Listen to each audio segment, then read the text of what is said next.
Oh, okay. I got it in here just barely. I can't even get into the driver's side here. Look at that. It's because there's stupid tables from the rummage sale left.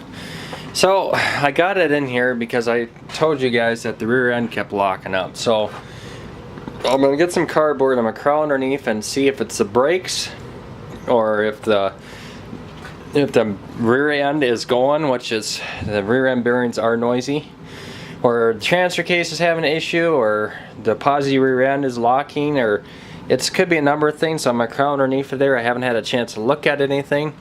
I'm gonna check the transfer case for oil again to make sure she has oil. She had oil. She did anyway.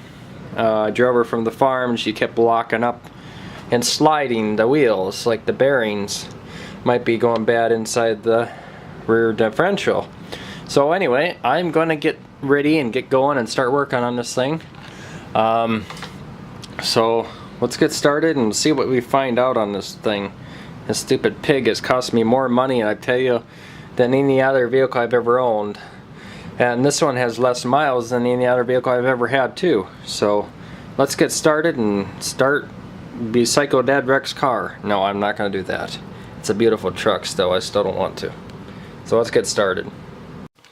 You know, the transfer case is not leaking in that area, but it's leaking out of the seal here where the dry shaft's at. You can see it's been leaking. I checked the transfer case oil. It is empty. So there's the problem why she keeps locking up. As for the rear end, I checked that. That's got oil in it.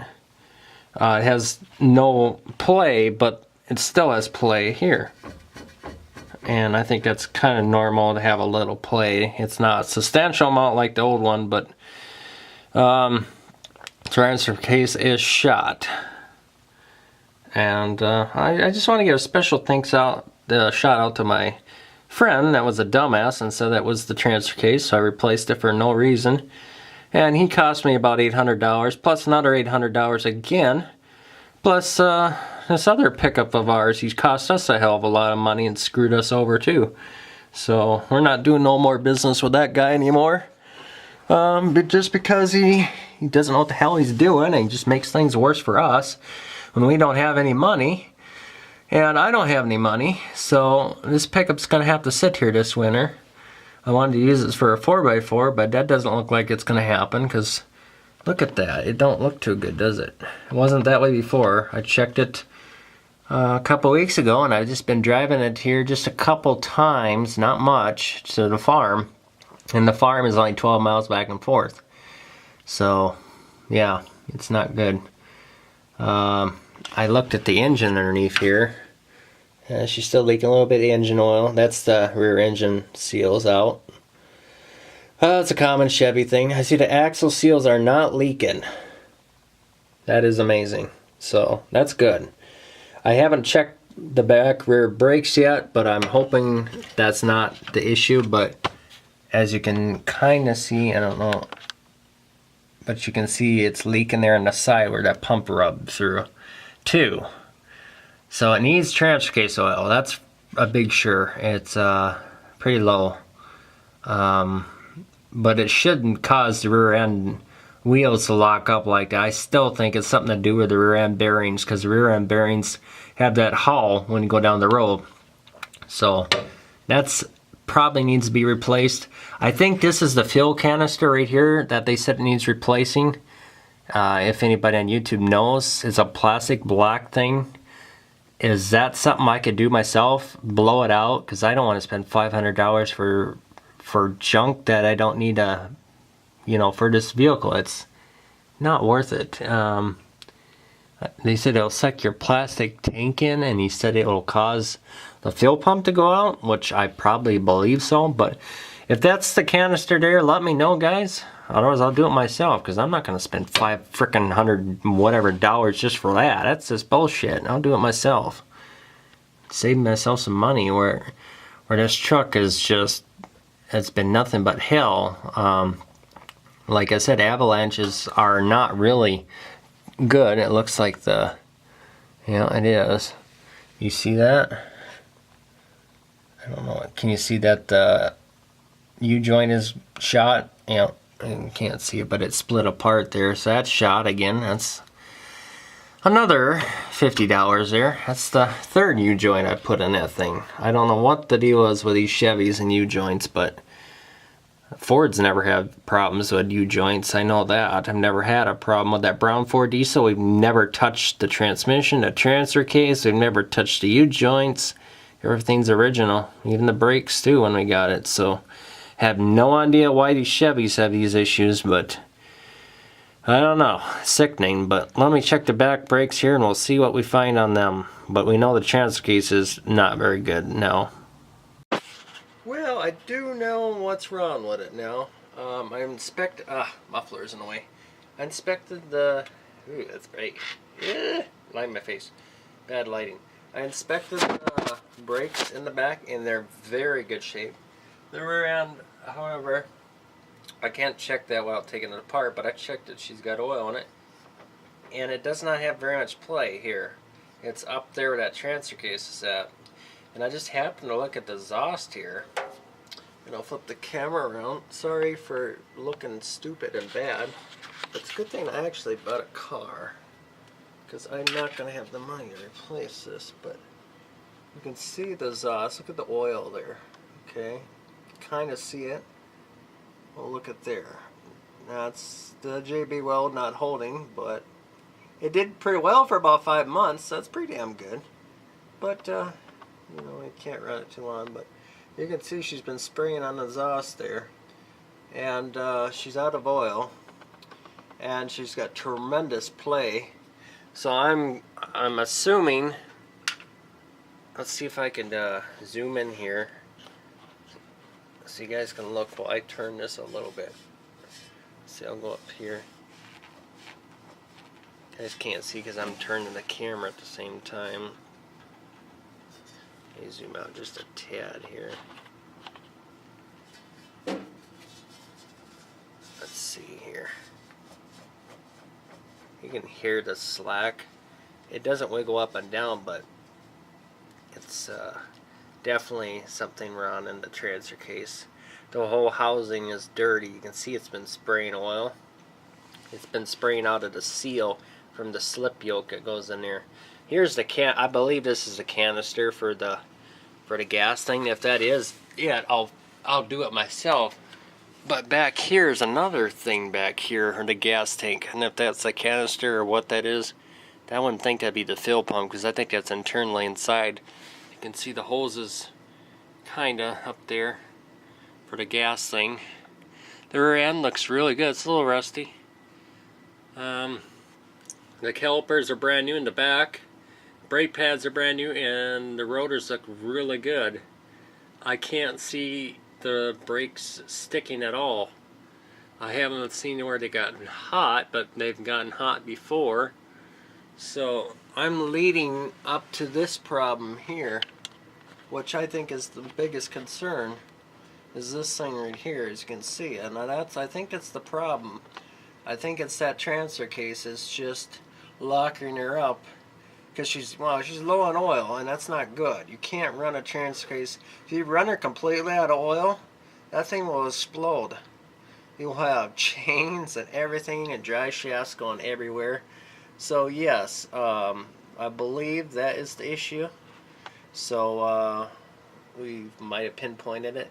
As for this, let me know, guys, if that's the gas canister or the air vent. If that's the thing, I believe that's the one. If that's $500 to replace, what the hell would I want to spend $500 on a plastic piece of junk? If that's what it is, I think that's what that is. If it's something easy I could do, if it's not pressurized, let me know in the comments below. Whoever owns a Chevy, I don't think it matters, because I think all the Chevys are all the same. Body, it looks, you know, fairly good. It's rusty, but it's not the point where it's not drivable. You know, where you would call it not drivable, but it's drivable. It looks really good all over. But that is the problem for that one. As for the engine, I crawled up there, and I can crawl up there again. The left manifold is got a exhaust leak, and it does have a little lifter noise. So we found out the engine's fine. But this is the biggest deal, And then the gas canister should be fixed too, which I think it's that thing, but you guys let me know. And I'll clear up front here and I'll show you what I think is wrong with the exhaust anyway. Okay, so as I crawl underneath here and I get stuck now, just 1 second here. I gotta get my muffler is pretty hot. Okay. And the starter's got some oil on it. Ooh. That's gonna wreck that starter. Well, as you see, right there, this is the right side. That's kind of like a exhaust connects with the manifold. I see on the other side it's got a little black soot, so that's what that ticking noise is. And yeah, she's leaking oil here. Not a lot. It looks like a lot, but it's not. But let's see if you can see up there. See, I don't know. I gotta zoom in. You see it's all black there, and then where the exhaust connects to the. Let's see. Yeah, right there. See, it's all black where the flange connects to the manifold. That's where she's leaking. She's got a exhaust leak, and you know, it's bound to happen. You know. And it looks like you can't see it, but the manifold stud is broke off and there's a little black soot there too. So the front calipers don't look too good, however. They're pretty rusty. And the brake lines, look at them. Ooh, they look pretty bad.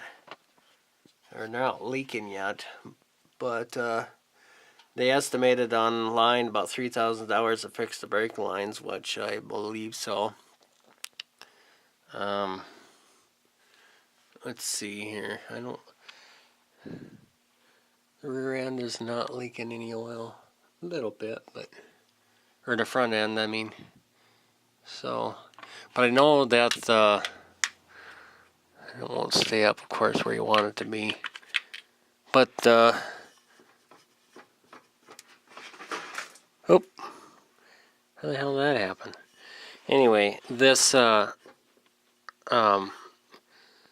U-joint is out on the 4x4 because it really makes a whirling noise, unless that's the final or the transfer case. I hear oil in there. Not enough. Let's see if I can get the. Oops. Let's listen here, see if we hear oil.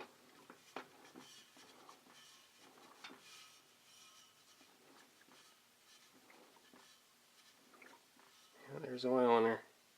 I know you can't see nothing, but it's because I'm close to the transfer case in the dark.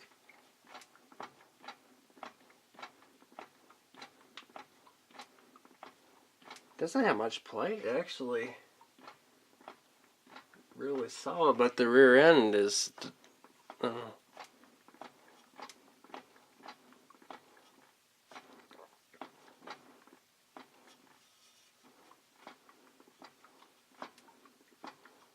So there's oil in there, not much though. Not enough to help. Alright, so that's what the deal is. I'm not going to change oil on it. I'm not going to bother. Don't drive it enough. It doesn't have much miles on it. The oil still looks pretty clean, and I don't know. As much wore out as this thing is, I'm just going to run her in the ground until she locks up. I think I won't change oil on it. Because the engine, well, I don't know. It's got high miles. Something's bound to happen. And you can see everything's rusty as hell down there. Looks like something's leaking there. It's all oily. You guys can see it or not, but it's all oily. So, you know, that's why I had to get a new car. Because I was tired of putting $600 a month, or even less than that, in this truck. Every time you turned around, the front brake calipers and brakes are shot. I know that, and the rotors. The starter's all full of oil. That is not good. And nobody could figure out where this oil's coming from. I had a mechanic look at it. They don't know. I think it's the rear engine oil seal because it's coming through the transmission housing there, leaking down. It looks like it's from the filter and the plug, but it's not. I think it's coming up above. And it could be the valve covers too. I mean, I haven't had to add oil to it lately, so that's weird. It looks like it's leaking again. But it sits in that back garage back there, and I don't see oil leaking, so I don't know what the deal is. It's odd.